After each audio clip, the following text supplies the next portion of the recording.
पुरानी पेंशन की बहाली के मुद्दे पर जहां सरकारी कर्मचारी राष्ट्रव्यापी तौर पर आंदोलन चला करके केंद्र की नरेंद्र मोदी सरकार से खुले तौर पर इस बात का आह्वान कर रहे हैं कि आप यूपीएस और एनपीएस को रद्द करके सीधे तौर पर पुरानी पेंशन की बहाली कर दीजिए। दूसरी तरफ जहां पर सत्ता परिवर्तन हो गया है वहां पर सरकारी कर्मचारियों की पुरानी पेंशन पर तलवार लटकनी शुरू हो गई है।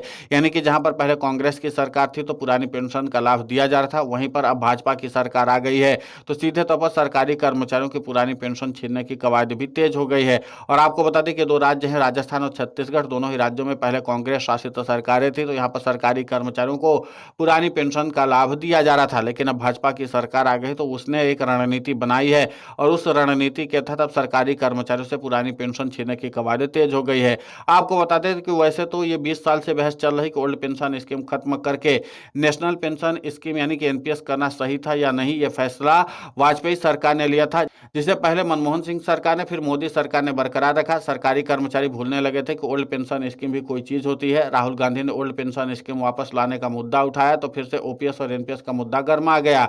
अब उसके बाद राहुल गांधी ने जैसे ओल्ड पेंशन स्कीम वापस लाने का वादा किया तो 2022 में राजस्थान की कांग्रेस की सरकार चला रहे सीएम अशोक गहलोत ने अपने राज्य में ओल्ड पेंशन स्कीम लागू कर दी। फिर छत्तीसगढ़ में भी भूपेश बघेल की सरकार ने ओपीएस लागू कर दी। 2023 में हिमाचल प्रदेश में भी कांग्रेस की सरकार बनी तो वहां पर भी राज्य सरकार ने ओल्ड पेंशन स्कीम को वापस लागू कर दिया और फिर इसके बाद कई और राज्यों की सरकारों ने भी पुरानी पेंशन स्कीम को वापस लौटाया। तो आपको बता दें कि दो गैर कांग्रेसी शासित राज्य झारखंड और पंजाब की सरकारों ने भी यही किया। कुल मिलाकर 5 राज्यों ने सरकारी कर्मचारियों के लिए ओल्ड पेंशन स्कीम लागू किया है। राजस्थान सरकार पलटी मार रही। 2023 के चुनाव में राजस्थान में कांग्रेस की हार हो गई, बीजेपी की सरकार बन गई। राजस्थान की भजनलाल शर्मा की सरकार ने ओपीएस को खत्म करने की शुरुआत कर दी है।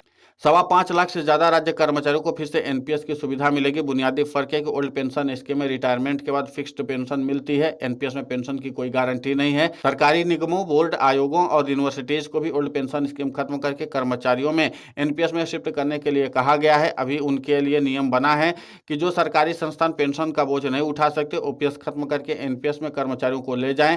आपको बता दें कि 2004 में एनपीएस लागू किया गया था। जिन राज्यों में सरकारों ने ओपीएस लागू किया उन्होंने 2023 में फैसले लिए। इस बीच 19 साल तक सरकारी कर्मचारियों की सैलरी से कटकर एनपीएस में जमा होते रहे। करीब 5,24,000 कर्मचारियों के कंट्रीब्यूशन में 50,000 करोड़ का फंड इकट्ठा हो गया।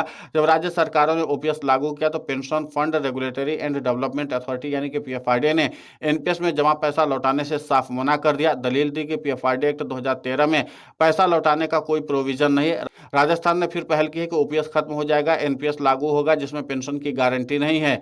पुरानी पेंशन योजना ओल्ड पेंशन स्कीम में 2004 से पहले ज्वाइन करने वाले कर्मचारियों को रिटायरमेंट के बाद फिक्स पेंशन मिलती थी। पेंशनर की मौत के बाद भी परिवार को भी आधी पेंशन मिलती थी।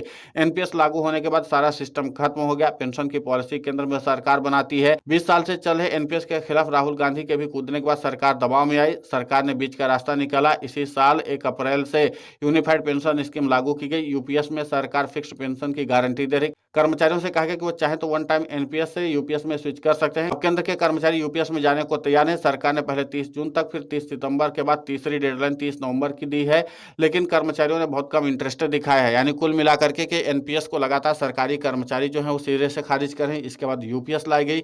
यूपीएस भी पूरी तरीके से सरकारी कर्मचारियों ने फ्लॉप कर दिया है। अब इसके बाद लगातार राज्यों की जो सरकार है बीजेपी शासित, जहां पर पहले से भी सरकारी कर्मचारियों को पुरानी पेंशन का लाभ दिया जा रहा था, यानी कि कांग्रेस शासित सरकारों की तरफ से जब सरकारी कर्मचारियों को ओपीएस का लाभ दिया जा रहा है तो जाहिर सी बात है कि वहां पर भाजपा की सरकार आने के बाद अब सरकारी कर्मचारियों से पुरानी पेंशन छीनने के लिए प्रत्येक विभागों को चिन्हित कर दिया गया कि अगर आपको लगता है कि उस विभाग के पास पैसे नहीं है सरकारी कर्मचारियों को पेंशन देने के लिए यानी कि पुरानी पेंशन देने के लिए, तो वो चाहे तो सीधे तौर पर अपने कर्मचारियों को एनपीएस में शिफ्ट कर सकते हैं। अब एनपीएस के अलावा यूपीएस का भी विकल्प दे दिया गया है। जाहिर सी बात है कि अभी राजस्थान में जमीनी स्तर पर यूपीएस को लागू नहीं किया है सरकार ने, और अगर सरकार जमीनी स्तर पर यूपीएस को लागू करती है तो फिर जाहिर सी बात है कि सरकारी कर्मचारियों को यूपीएस में भी डाला जाएगा। तो कुल मिलाकर के सरकारी कर्मचारियों के जो प्रतिनिधि जो पुरानी पेंशन की बहाली के मुद्दे पर लड़ाई लड़ रहे हैं, उन्होंने राज्य की भजनलाल शर्मा और इसी के साथ छत्तीसगढ़ की विष्णुदेव साय सरकार की भी कड़ी आलोचना की। उन्होंने कहा कि सरकारी कर्मचारियों के भविष्य के साथ इस तरीके से कोई सरकार कैसे खिलवाड़ कर सकती है, जब सरकारी कर्मचारियों का बुढ़ापा सुरक्षित तो हो सकता है पुरानी पेंशन के जरिए। तो जो सरकार खुद पेंशन लागू नहीं कर रही पुरानी पेंशन, वो सीधे तौर पर सरकारी कर्मचारियों को मिल रही पेंशन को छीनने की कवायद में आखिर क्यों जुटी हुई है। अब जाहिर सी बात है कि सरकारी कर्मचारियों में रोष व्याप्त है। दोनों ही राज्यों के सरकारी कर्मचारियों ने कहा कि अगर राज्य की सरकारें इस तरीके का फैसला लेंगे तो जाहिर सी बात है कि सरकारी कर्मचारी इस बार चुप नहीं बैठने वाले हैं। ये 2002 का मामला नहीं है, बल्कि 2004 का भी मामला नहीं है, बल्कि ये 2025 का मामला है। और ये 2025 के सरकारी कर्मचारी हैं। अब इस बार पुरानी पेंशन का हक किसी भी हाल में जाने नहीं देंगे। हम अपना हक लेकर के रहेंगे और इसके लिए बहुत व्यापक आंदोलन भी चलाया जाएगा। तो कुल मिलाकर के है कि भले ही राज्यों की सरकारों की ओर से, खासकर जो बीजेपी शासित सरकारें हैं, वो लगातार प्रयास कर रहे हैं सरकारी कर्मचारियों की पुरानी पेंशन छीनने के लिए, लेकिन बावजूद इसके सरकारी कर्मचारी अपने फैसले से पीछे हटने वाले नहीं है। अब देखना महत्वपूर्ण होगा कि पुरानी पेंशन की बहाली का मुद्दा एक बार फिर से जिस तरीके से गर्मा रहा है, उसके बाद सरकारी कर्मचारी 9 नवंबर को और 25 नवंबर को राष्ट्रीय राजधानी दिल्ली में एक बार फिर से व्यापक आंदोलन करने वाले हैं। इस आंदोलन के जरिए केंद्र की नरेंद्र मोदी सरकार को कड़ी चुनौती देना चाहते हैं और उसके साथ ही सरकारी कर्मचारी बिहार में सत्ता परिवर्तन करने की कवायद में भी लगातार जुटे हुए हैं। अब देखना महत्वपूर्ण होगा कि सरकारी कर्मचारियों और सरकारों के बीच में जो जंग छिड़ी, इसमें आखिर में बाजी कौन मारता है। लेकिन सरकारी कर्मचारी किसी भी हाल में सत्ता परिवर्तन करके पुरानी पेंशन लेना चाहते हैं और इसी के साथ जहां पर भाजपा की सरकार है वहां पर भी सत्ता परिवर्तन करने की कवायद करेंगे, ताकि जो पुरानी पेंशन का लाभ सरकारी कर्मचारियों को मिल रहा था पहले से, वो पुरानी पेंशन का लाभ कंटिन्यू किया जा सके। लेकिन अभी राज्य की जो राजस्थान की सरकार है, भजनलाल शर्मा सरकार, और इसी के साथ छत्तीसगढ़ की विष्णुदेव साय सरकार जो है, वो लगातार सरकारी कर्मचारियों की पुरानी पेंशन छीनने की कवायद में जुटी हुई है। फिलहाल इस पूरे घटनाक्रम को लेकर के आपकी प्रतिक्रिया बहुत महत्वपूर्ण होती है। आप हमें कमेंट करके जरूर बताएं। साथ ही पुरानी पेंशन की बहाली के मुद्दे पर हम लगातार आंदोलित होकर के खबरें चला रहे हैं। आप हमारे समर्थन के लिए चैनल को सब्सक्राइब करें, खबर को ज़्यादा से ज़्यादा शेयर करें, ताकि पुरानी पेंशन की बहाली का मुद्दा और बुलंद हो।